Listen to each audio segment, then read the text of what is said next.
সকালে আজকে রান্না করব। রান্নার সব জোগাড় করে নিয়েছি। এদিকে চাল ভিজিয়ে রেখেছি, আর হচ্ছে পেঁপে আলুর পোস্ত হবে, উচ্ছে ভাজা, কিন্তু চালতার ডাল হবে।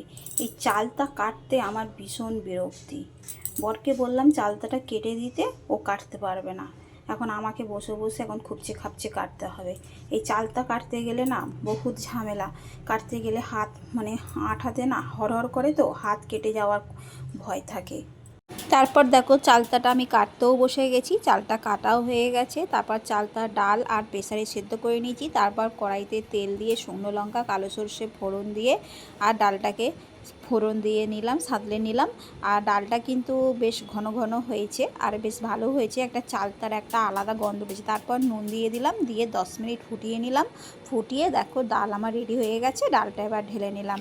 আর ডালটা বেশ দেখেই মনে হচ্ছে আজকে খুব সুন্দর খেতে হবে। কেটেওছি, রান্নাও করেছি চাল।